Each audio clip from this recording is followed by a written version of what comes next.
Bonjour à tous, chers élèves et chers amis du site aufonddelaclasse.com. Dans cet épisode, nous allons voir que dans la pièce de Musset, le badinage amoureux se révèle être un jeu très dangereux. You lay there on the kitchen floor. It seems like you can't take no more. En examinant la fin, le dénouement tragique de cette pièce dans le dernier épisode, la mort de Rosette, la mort de cette pauvre innocente, eh bien, on avait déjà évoqué l'idée que ce badinage amoureux, ce dialogue agréable, ce jeu d'amour et de parole entre les deux personnages principaux et de ces deux personnages principaux avec Rosette, eh bien, se révèle un jeu dangereux et très éloigné de la légèreté qui apparaît au début de la pièce. Alors, c'est peut-être pas sans lien avec la vie réelle, la biographie, on peut dire ça comme ça, de l'auteur Alfred de Musset. Parce que la pièce est écrite entre mars et juin 1834, et c'est juste après son retour de Venise où sa liaison avec George Sand s'est terminée de manière très douloureuse. Et cette expérience de la trahison mutuelle et de jeu amoureux destructeur, eh bien, informe la pièce très profondément. Et la correspondance entre Musset et George Sand le prouve parce qu'elle nourrit certains passages. Et ainsi, quand Musset écrit à George Sand, je fais une citation d'une lettre, « Ô mon enfant, la plus aimée, la seule aimée des femmes, si le sacrifice de ma vie pouvait te donner une année de bonheur, je sauterais dans un précipice avec une joie éternelle dans l'âme. » Eh bien, vous voyez qu'on retrouve les accents de Perdiccas. Et la peur d'aimer, le thème central de la pièce, eh bien, il reflète l'état d'esprit de Musset après Venise. C'est-à-dire que Camille, dans la pièce, exprime cette crainte en disant « Je veux aimer, mais je ne veux pas souffrir », comme un écho aux blessures de l'auteur. Et en tout cas, la peur d'aimer et la peur que l'amour, les sentiments, la passion eh bien, se transforment en souffrance, eh bien, c'est bien le cœur du sujet de cette pièce. Et les jeux cruels de manipulation entre Camille et Perdiccas, qui utilisent Rosette comme un instrument de leur duel amoureux, eh bien,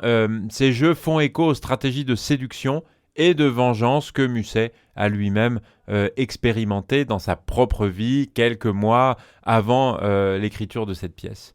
Mais évidemment, il ne faut pas réduire, et surtout pas dans les réflexions qu'on peut avoir sur cette pièce, la pièce à l'histoire personnelle, à l'expérience autobiographique ou l'expérience biographique de Musset, puisque Musset transpose l'action dans un cadre qui est complètement différent, qui est complètement intemporel avec cette pastorale, et puis il y ajoute des contrepoints comiques avec les personnages fantoches de Blasius et autres.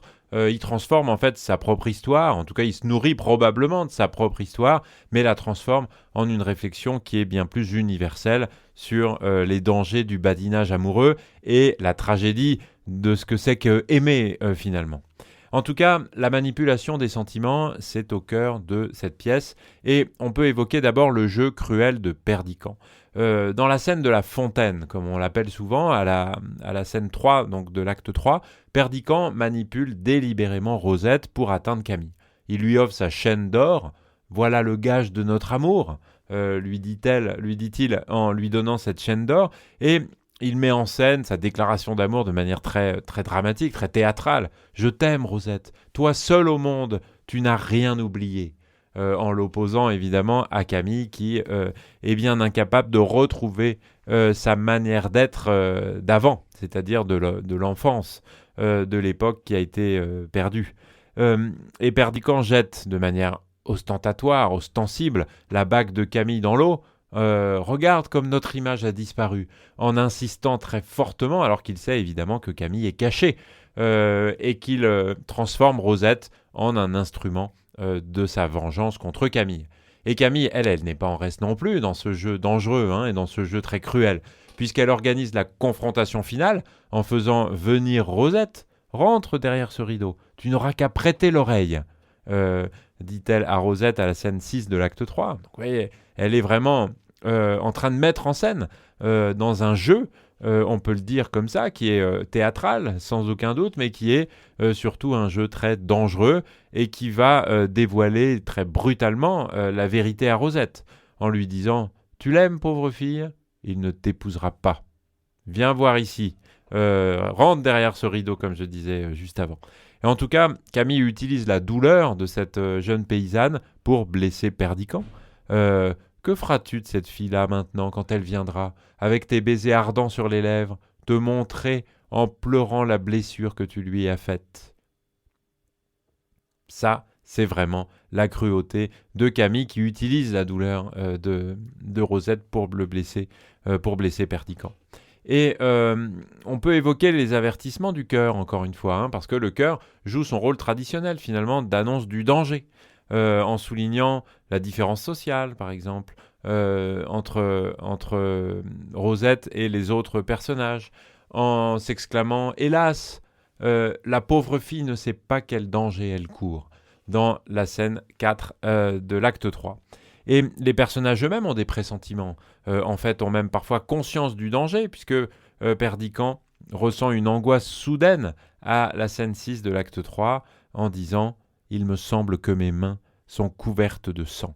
Et Camille elle-même hésite avant sa manipulation finale, c'est dans la même scène, où elle dit « Moi qui croyais faire un acte de vengeance, ferais-je un acte d'humanité ?» dans une interrogation qui, évidemment, va trouver sa réponse de manière brutale quelques scènes plus tard. Et la pièce de Musset montre aussi que c'est finalement la nature des cœurs humains, la complexité des cœurs qui est la source du danger, puisque le mensonge, il est d'une certaine manière nécessaire dans le jeu de l'amour. Et c'est Camille qui théorise la duplicité inhérente aux relations amoureuses, comme si c'était impossible de toute façon de ne pas mentir un peu. C'est dans la scène 6, la même scène, la scène 6 de l'acte 3, qu'elle pose cette question. Connaissez-vous le cœur des femmes, Perdiccas ? Il nous faut souvent jouer un rôle, souvent mentir. Êtes-vous sûr de leur inconstance et savez-vous si elles changent réellement de pensée en changeant quelquefois de langage ? Répond-il, comme si cette question du mensonge était très importante dans la mesure où de toute façon on ne peut pas faire autrement.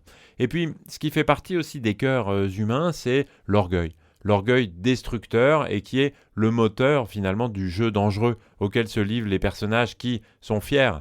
Et Perdiccas lui-même le reconnaît dans la dernière scène.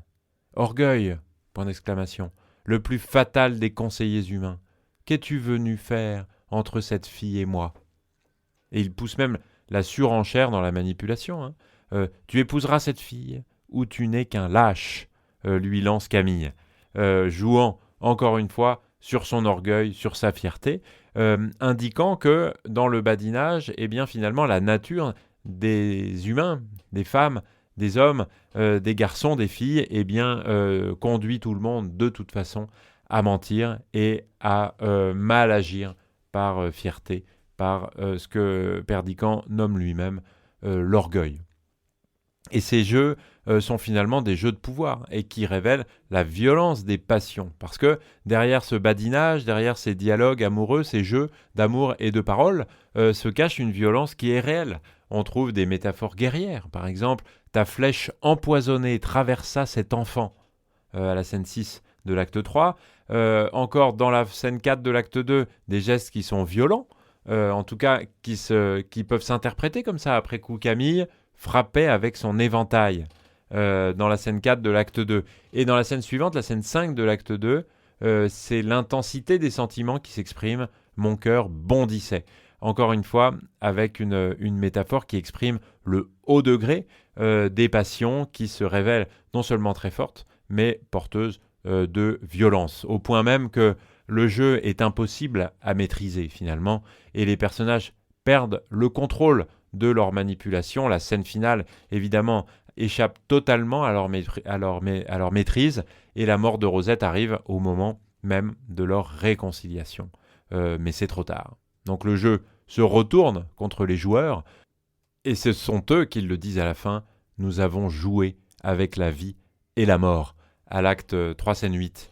Le badinage amoureux, finalement, il révèle dans cette pièce sa vraie nature, un jeu dangereux, où l'orgueil, la manipulation et la violence des sentiments conduisent à la tragédie.